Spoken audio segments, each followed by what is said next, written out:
Hello, BookTube. I have another mail haul for you, and down in the corner you can see a little puppy. I don't know how long she'll stay there, but I just noticed that she's clearly visible.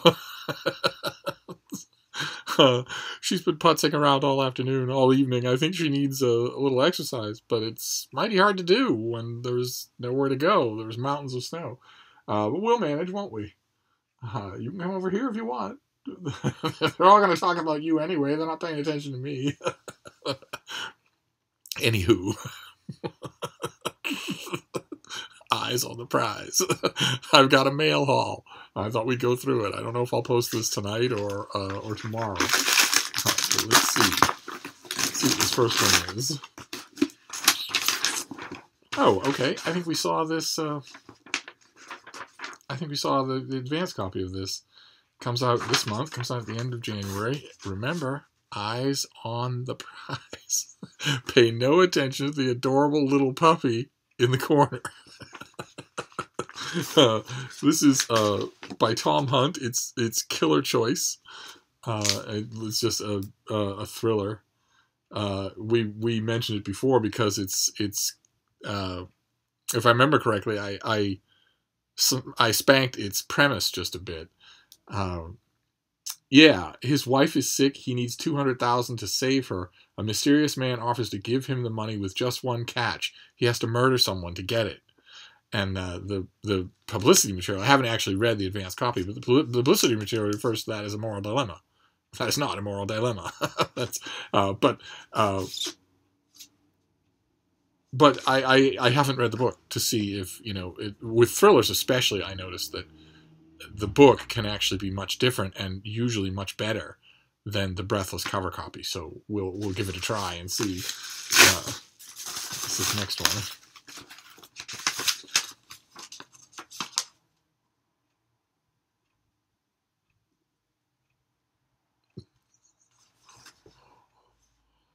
Okay, all right. This comes out in January 2. I almost want to say it's a joke of some kind, but it's in my hand. It's a book, so it was actually made. Okay, all right. Well, okay. I'm going to read you the title, BookTube, then I'm going to show it to you. The book is called Keywords. For further consideration, and particularly relevant to academic life, especially as it concerns disciplines, interdisciplinary endeavor, and modes of resistance to the same. It is authored by, it's from Princeton University Press, and it is authored by a community of inquiry. In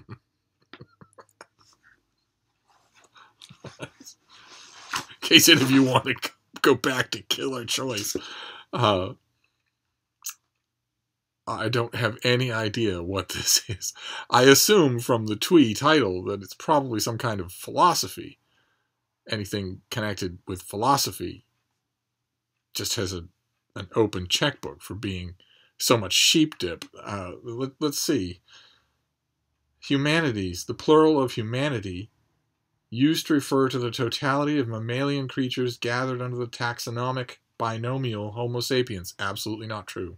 And also, humanities is not the plural of humanity in this usage. In mood, they just sound alike. Okay, you're going to build an entire epistemology on. In mood, the term invokes the human collective across time and space. No, it doesn't. Though the word tends to emerge in aspirational contexts, frequently inflected by ethical concern, both genuine and feigned. No idea what that means. No idea. It might be said that Homo sapiens designates not only human beings, but also the promise of an objective and impartial designation of membership in the human community. Or it could just be a taxonomic designation. Whereas humanity designates the same collective while implicitly denying the validity or adequacy of any non-normative designation of that community. Yep.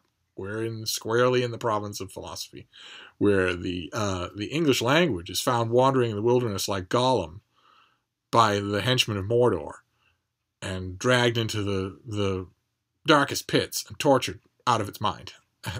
And then broken and shambling. A shadow of its former self is released out into the wild with the Dark Lord, or in this case, philosophers, saying, "Let that be a lesson to the rest of you." Interestingly, highly doubtful at this point, but interestingly, the plural term humanities has come to have a very distinct meaning at some remove from the semantic field of the singular form. No, it has always had that remove, and you have it hasn't come to have that remove. You've just made it seem that way by originally stating that they were the same when they never were. Okay. All right. Well, I don't have any idea what this is. The Keywords is written by a group of Princeton graduate students. Oh, this just gets better and better. It defines 58 terms common to academic life in a style that will prick both egos and consciences. Okay. Interestingly enough, I didn't get 2 lines into that back cover copy before I was pretty much assuming that pricks were involved. From academia to vocation to canon to peer review, the book scrutinizes the often stultifying structures of modern disciplinary life, calls out a slavish devotion to knowledge production as the enemy of thought, and even dissects the notion of academic excellence. Okay. All right. Well, from little I just read, I don't know about dissects, but it certainly dispenses with the idea of academic excellence. Sorry, BookTube, I didn't see that coming, and I don't know what it is. Let's just move on, shall we? Let's see if we can't find a palate cleanser in here. Oh, fantastic. Oh, fantastic. All right. Okay. This will go a long way towards recovering us from nodalities. This comes out in March, and it is by Elizabeth Marshall Thomas. It's called The Hidden Life of Life. And the title is a callback to her best-selling book, The Hidden Life of Dogs, which in a very competitive field of tooth-grindingly stupid books about dogs, was a very out-front lead contender. It may be the stupidest book about dogs and the most enraging one that I've ever read. And that would be saying something, because I never miss a book on dogs. And most of them are dumb. But this is iconoclast and best-selling author Elizabeth Marshall Thomas has spent a lifetime observing, thinking, and writing about the cultures of animals. In this compulsively readable book, she provides a plain-spoken, big-picture look at the commonality of life on our planet, from the littlest microbes to the largest lizards. The largest lizards? What does that mean? A Bengal tiger is 5 times the size of a Komodo dragon. Unless she's saying that unless she's talking about the world-ruling, behind-the-scenes Illuminati lizards.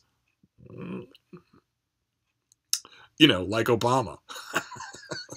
Inspired by the idea of symbiosis in evolution, that all living things evolve in a series of cooperative relationships, Thomas takes readers on a journey through the progression of life, fervently rejecting anthropodenial, the notion that non-human life does not share characteristics with humans.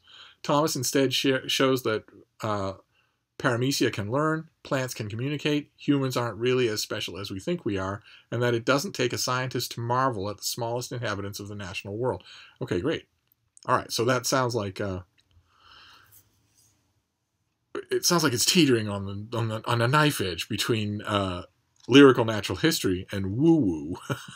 But that's right where this author works. So that's great. I requested this because it seems like something that I might like to review. And it's from Penn State University Press. And one of the reasons I cooed when I opened the package is because it's not just this book. The Darlings also sent me their catalog. I wonder if we have time. Do we have time to go through? Well, what am I saying? I posted a 30-minute video of ranting the other day, and you all loved it. So I guess we do have time. But I still don't want to strain the patience of Adam at Memento Mori. So after about 10 minutes, he starts reaching for the gin, and so I want to keep things Okay, so the very first book is the Warsaw Ghetto in American art and culture, which is a great subject on its own. But look at the cover. It's Superman in the Warsaw Ghetto. Okay, a couple of things wrong with that. Oh, great. Oh, fantastic. This is it's short, but still, George Sand. It's a new biography of George Sand, or maybe. I mean, it's translated, so it's probably very old. Field Guide to Grasses of the Mid-Atlantic. Okay. Some natural history, and then we've got new in paperback. Great. Ooh, there's a paperback about Chaucer that I never got the first time. See, this is good because I will email the publicist and I will fawn all over this catalog and start all sorts of conversations about what is interesting and what's not, what they like and what they don't, what I like and what I don't, and that's great because I'm seeing all sorts of things here that I might like. It looks like then they have a separate setting for scholarly books, and it looks like they concentrate a lot on Pennsylvania. so you have to pick and choose carefully among these things. But I will. I mean, I'll go through here. I won't drag you through the whole of the thing, but that's wonderful. That was so nice of them to do. Okay, great. One thing I can't help but notice is there is no request sheet. Well, that's all right. I'll get to them all right. So let's see. Let's move on here.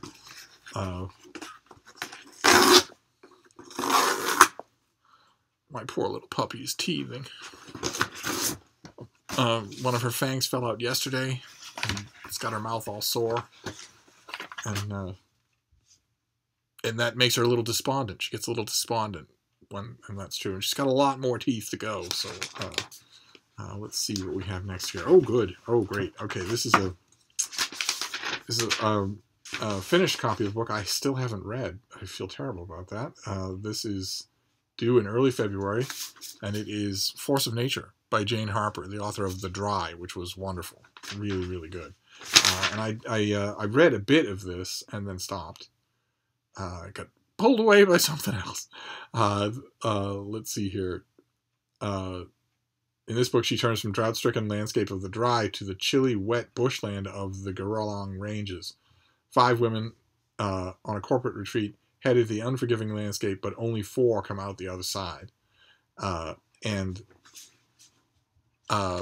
When I think I showed you this already, and when I got it originally, its echo of Picnic at Hanging Rock totally slipped my mind, and I don't know why. And then right after I got this, the advanced copy of this thing, I got the new Penguin Classic of Picnic at Hanging Rock, and it all reminded me. And I don't know. I mean, I haven't examined the fine print of the book at all to see whether or not, or gone onto YouTube to see whether or not the author actually acknowledges the callback. I'll have to see about that, because I will certainly review this. All right, so we'll move on to this next one, even bigger whiteboard thing here. Let's see what this could be. Finished copy of some kind. I wish when the science fiction booktube channels get these things, it's always something from Tor. And how I wish that it were. How I wish that I were buddy-buddy with Tor.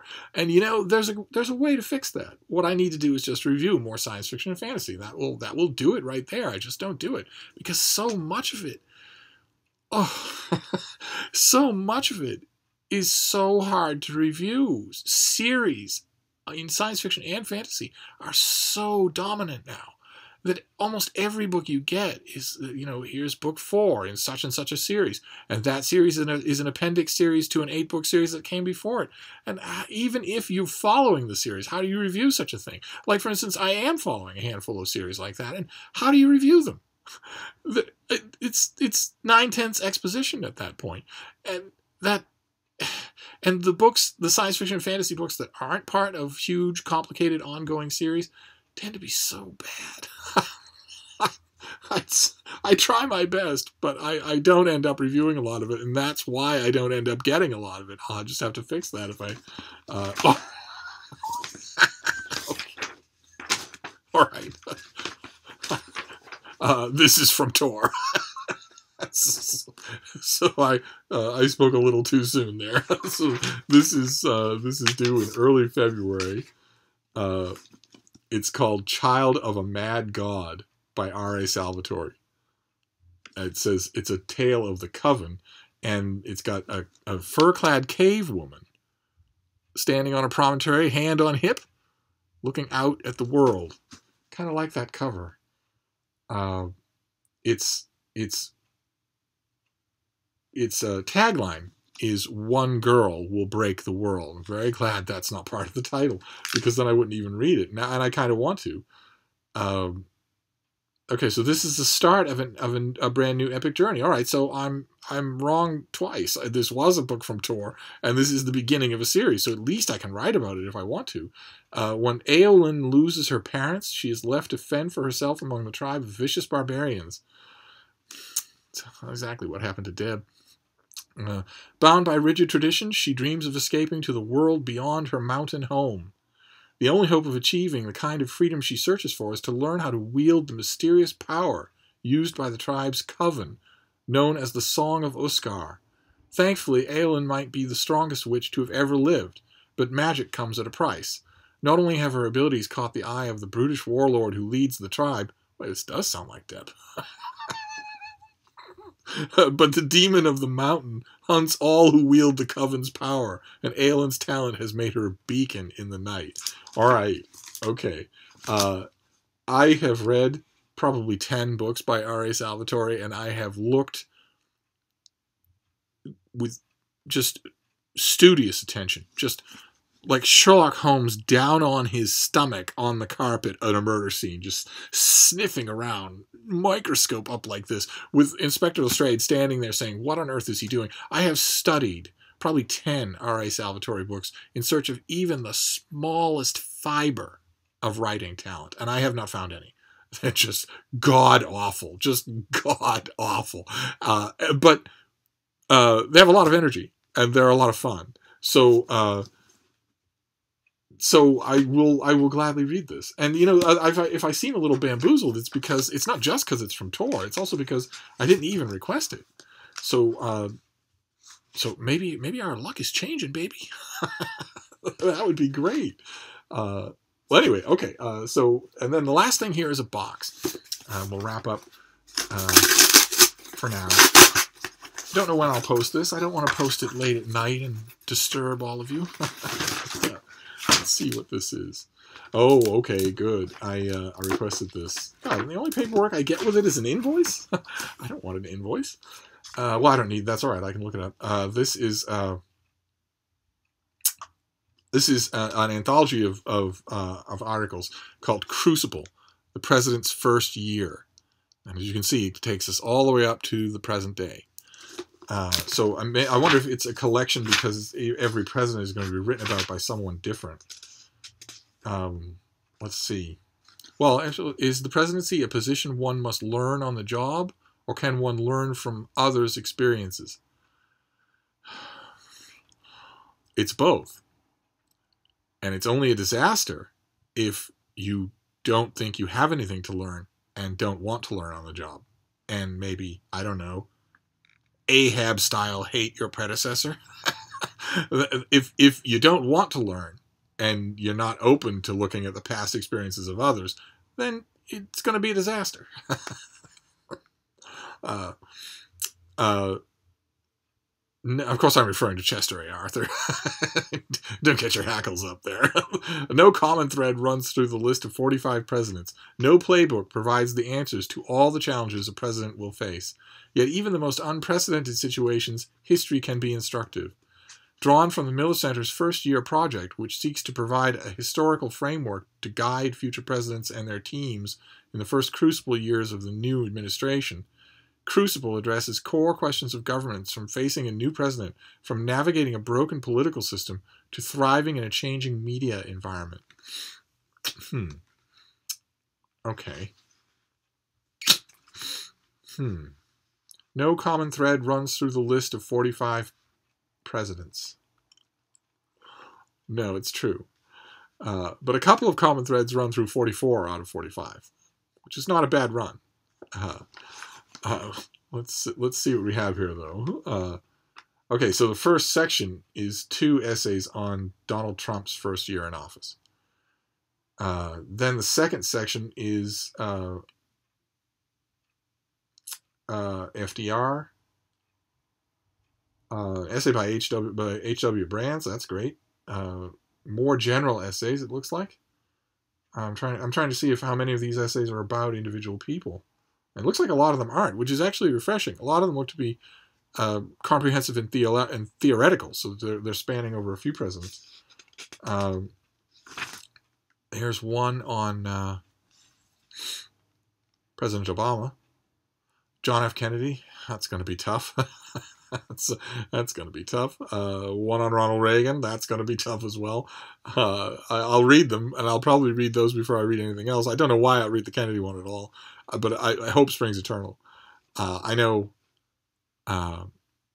every detail of President Kennedy's first year in office, and most writers, once, as on any subject, I'm sure that you have a subject that is just like this, or more than one subject, where for whatever reason, through whatever combination of personal interest and mania or available resources or whatever, you have come to know that subject really, really well. Not know it in the sense of, I've got a bunch of bristly opinions and I don't want them challenged, but know the facts of that subject really, really well. And if that's true, you'll know exactly what I mean when I say that sometimes I don't want to read a book on that subject at all, because you're going to be irritated. The author's going to make simple mistakes. And the President Kennedy's presidency is one of those subjects for me. So I will read it. I'll probably read it first, but I'll be pre-hackles up. Then one on George H.W. Bush, Bill Clinton, George W. Bush, another one on George W. Bush, another one on George W. Bush, Eisenhower. More and more. Boy, though, this is great. A lot of these essays, there's like 3 dozen of them, and a lot of them are general and ideological, sort of overviews of subjects that confront many presidents in their first year. That's fantastic. Didn't expect that when I requested this. Lyndon Johnson, great. So it doesn't look like we're going to get anything historical here. It's all within living memory. Oh no, I speak of the devil. Okay, the last section but one, it looks like it's very historical. There's one on Jefferson. There's one on Lincoln. Boy,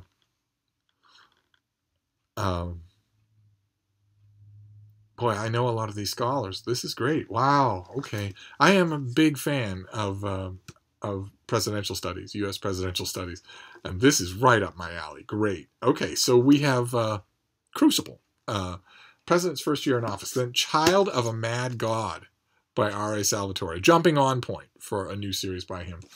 Force of Nature by Jane Harper, The Hidden Life of Life by Elizabeth Marshall Thomas, Keywords for Further Consideration and Particularly Relevant to the Academic Life, especially as it concerns disciplines, interdisciplinary endeavor, and modes of resistance to the same.